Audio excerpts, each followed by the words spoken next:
Hello people, and welcome to this video tutorial. I want to show you how I'm gonna bring this drawing here. I'm just gonna click it so I can rotate it, and I can do that by dragging these handles, but I'm just gonna write a number 9 there so it becomes 90, and then click the enter key, and then we have it here. So now I'm just gonna use the crop tool and crop it, do like that. I think I'm gonna zoom in a little bit so we can see a little bit closer what's going on here with the image. And now let's see here. That was a little bit too much, wasn't it? Somewhere there. Okay. I'm not happy with that one. We saw there was something there still, so we're gonna see if we can. Leave it like that. So what we now have here is an RGB image. You see the light here to the left, and you see kind of a shadow here to the right. And that's because the window is on my left, and the sun is coming in here, the evening sun, and well, the dark that is the yellow light from the lamp above when I took the photograph with my camera, mobile camera, as you maybe saw in the beginning. So what I'm now going to do is, because I want to remove as much of this yellow and white and different kind of things going on in this image, and make it more white. So what I'm going to do is to go to convert to grayscale, and I'm going to merge all the objects. In Corel PHOTO-PAINT, which is the program up here that I'm using, Corel PHOTO-PAINT X7, which is part of the CoelDRAW Graphics Suite, an excellent program for illustration and image editing. So I'm just going to make it into merge all the objects. In other programs they might call it layers. And so now I made it grayscale, but I'm going to go back again to make it an RGB again. So I'm going to convert it to RGB. It still looks great, and that's what I want. I just wanted to get a quick gray, and now back to the RGB. By using RGB, I get hold of all the features and tools available in the program. In contrast to if I was using grayscale image, then there would just be those available for grayscale painting, so to speak. But we still have that light, still have this shadow, and I have to do something about that as well. So I'm just going to quickly use the tone curve here. I'm going to move it a little bit to the side so you see what's happening while I'm doing it. I'm just going to drag a little bit down here, and then I'm going to go up here and move it up as much as I can, so I get things here on the side to move away, even here. I'm going to use another merge mode as well. I say a lens object. All these features like tools and so on, like tone curve and other things like that, you can find them here in the image adjustment menu bar. But I'm using lens objects, so they're non-destructible. I'm just going to move it a little bit more, and there we have it. Okay, so by doing this, you'll see that the outlines of the pen, the felt pen drawing that I made in my moleskin sketchbook, got a little bit too bright here now, almost washed out. Not washed out, but brighter anyway. So I want to go have them more dark again. So what I'm now going to use is something called contrast enhancement, and in some other programs they might call it levels or something like that. So I'm going to click lens, new lens, and then going to go to contrast enhancement, and move to the side again. So now look at as I move this slider a little bit to make it a little bit darker. Can you see that shoes there? If you look on the shoe, the sole of the shoe, of the sneaker, there you see it get a little bit darker. So that's what I'm looking at now as I am speaking with you. I think that actually fits quite well. What I'm now going to do is to color this and start to work a little bit more with it. Looking at it, I might think that maybe making it flat would be good, but I'm not going to make a flat coloring this time. I want to use the possibilities to possibly use white background as something see-through. sometimes I think that's good. And if you don't know what a flat is, well, it's actually very common when you coloring comics or whatever. But it's kind of based on an old technique by old masters working with oil paints and who've done it for hundreds of years. And what it actually is that when we see a white canvas, which we frame ourselves and fix, or we buy something just from the art supply store, it's usually white.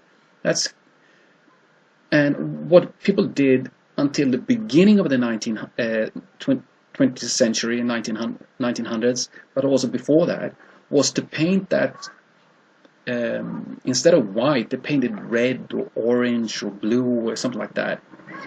And usually to get a red so they could use working with warm colors. But what it also did was to cover all the background with a paint an even color, so you don't have any white see-through. And that's what a flat is, basically. So now let's start painting. Okay, so I'm just gonna do some coloring here and show you the principles, basically. You see here that I have two color palettes up here. One is CMYK and one is RGB. So I'm gonna remove or deactivate the CMYK. I'm going to do that by activating the color palette manager here and the quick customize button here. And then I'm just going to scroll down, and here I find the CMYK palette. I'm going to click on the eye here, then you can see how the CMYK just disappeared. And now I'm going to open another one that I have, one of my own palettes, and I'm going to use one that I call the Madonna. And it looks different, that one, so I'm just gonna drag that into place. And these are a few colors that I like, that I want to use for this image. So I'm just gonna open this one here, the object manager again, and I'm just a new object here. And because this is a paper and a photographed, or in some other cases a scan drawing, it's not drawn within a digital pen at the moment, but I still want to color it. So that's what I'm going to be using quite heavily now, the merge modes like multiply, if darker, and subtract, and so on. So I'm just going to start by putting this blue here into action, and well, it's actually more green, isn't it? But I'm just going to quickly color it here, and then I'm just going to show you what's happening here. I'm going to choose if darker. And the difference with if darker to multiply is that it's not multiplying or adding any shades or shadows or anything if I would have another color underneath. So I'm just going to, if darker simply just place itself under the black outlines here, and because the green here is lighter than the black, it's gonna look like if I painted underneath. It's kind of neat, isn't it? And now I'm working a little bit too hard here because or quickly here, so I'm gonna be a little bit more sensitive. So then I'm just gonna continue coloring as soon as I fix this a little bit like that. Let's move a little bit here and here on the sneaker as well and so on. I mean, I could paint something over that later on, but I'm gonna fix this right away. And I'm not finished. So now I'm just gonna add another one, and then I'm just gonna use the see if darker would work now again, and that's when I'm gonna use a red color. And as you can see, it's placing itself underneath the darker black outlines, but the gray shading here that I use with my marker pen in my sketchbook, doesn't show, so that's where I'm going to use the multiply, and so then it looks pretty cool, doesn't it? That's very good. So it keeps that gray that I painted, which I like then. So I get a little bit darker red here. I'm just gonna quickly throw in some paint here as well. And then I'm gonna use another color here. I'm gonna pick this one here. But I think I'm actually gonna change a little bit that one into something else. A little bit more yellow, and see if we can add some yellow to that one so it gets a little bit warmer. And then drag in some here. What I'm actually going to do is to color the house, the buildings there, as we can see. Maybe a little bit more red to that one here. See which one I like. Not too much. Well, we'll settle with that. A little bit too dark from what I actually was thinking about using first. But I'm going to use the if darker again, and then I'm just going to zoom in so we see a little bit more of what's going on. So I paint where I'm supposed to paint, and then a little bit smaller nibs. Reduce the size there. I'm using the control and shortcut keys here quite heavily, and then simply color that a little bit here like that. And this technique, of course, as you understand, you can use it with any kind of drawing that you do. And just remember that depending on what colors and darkness and shades of gray or whatever you want to say, it depends on which merge mode you're going to use. And if you don't remember the merge modes, or if you haven't heard that before, it's some of the programs, as I might have said, it's called blending modes. Same principle. And then I figured out, because I actually, this drawing that I made, I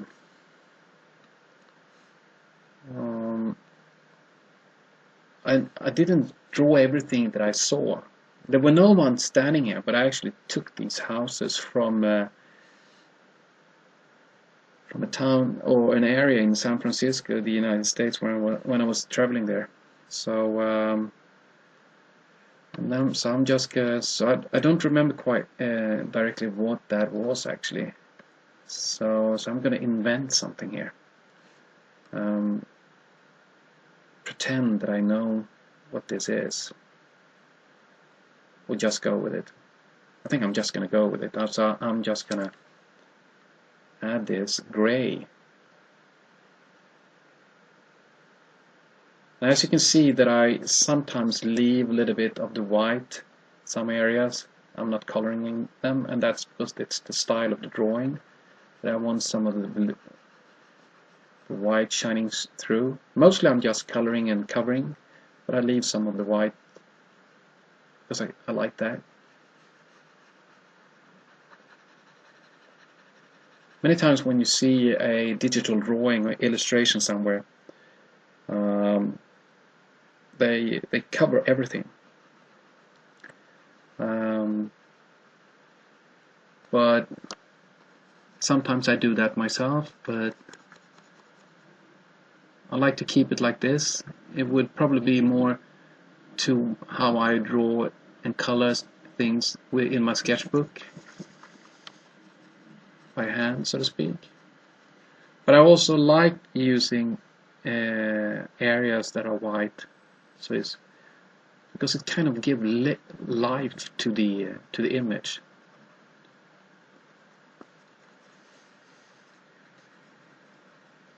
Now we're just gonna zoom out and see what happens. I think it looks kind of neat, doesn't it? And so now we're gonna, maybe I should add something up here. I think I'm just gonna use one of these brushes here. See if I can use the medium soft cover and see if we can paint some clouds here. I don't know if I'm gonna keep them. I'm just gonna try out and see what happens.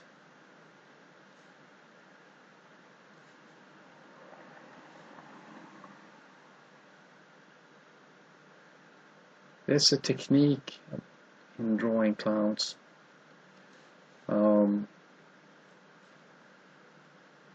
Best way of how to learn how to paint clouds is actually by looking at them in real life and try to see how they actually look like.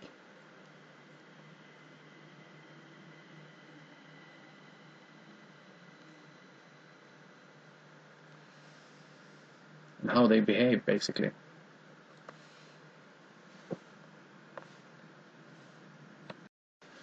And now I'm just going to finish off by adding some shadows to this one here, because I want to leave the pants white.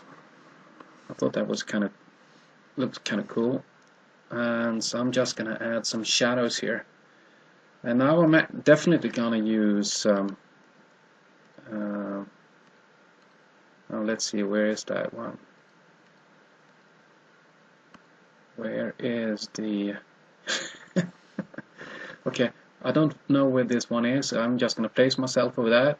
And as you can see, if you place with a pick tool over an area, you'll see which object that is. So that's number 5. There it is. And now I'm just going to place that on top of that. I'm going to use multiply and pick the same color. And now when I'm going to paint using multiply, that's going to add a shadow.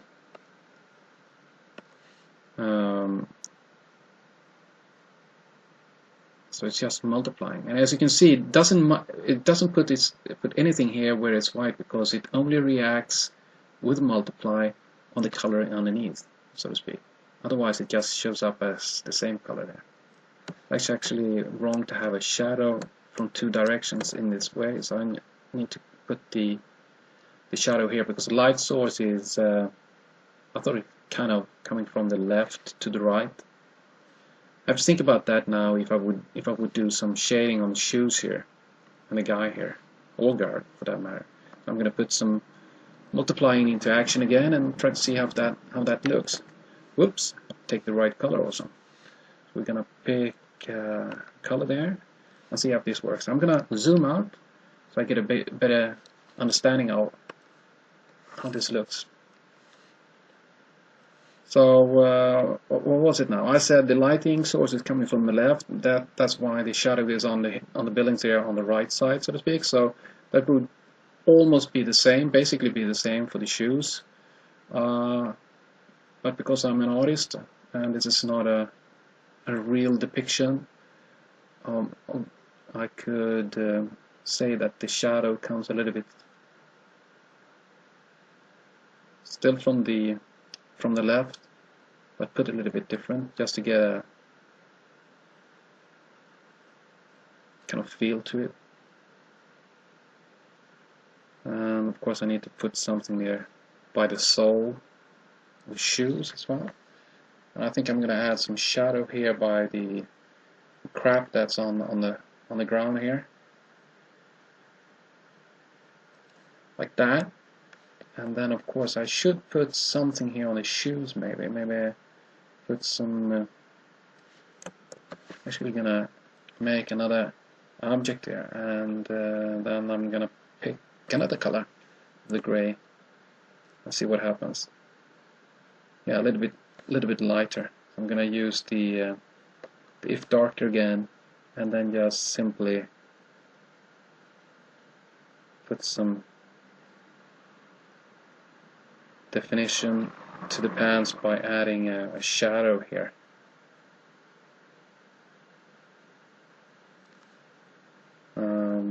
This shoe here can actually have some, depending on how the shoe is placed, I can actually put some shadows in here, even though they are mirroring themselves. Because this leg would probably put some shadow on the leg here. And then I put some shadow here as well. That will, of course, I need to put something here on the shoe, like that. And then some artistic freedom here, so we have kind of a highlight on the shoe there. And the pants, Of course, needs some shadow there where it's tucked into the shoe. And I guess that's basically it. So that's how it looks like. So now we see how we can work in Corel PHOTO-PAINT in coloring a hand-drawn drawing in Sketchbook. Hope you like that. Ciao. I can't say ciao already. I need to put some text in here as well. I just want to show you how you can use the text tool as well, I guess. And I'm just gonna write illustration drawing by Stefan Lindblad, and then my website, of course, so you can see some more work that I've done. And then I'm gonna make that a little bit smaller, see if size 6 works good. Yeah, and I could put a left alignment on that one here. And it's not Comic Sans I'm using, because nothing wrong with that, but it's not so popular always. But here's another one that I like, and it's the digital strip font. So I just wanted to put that in front of us as well. Okay, so thank you for watching, and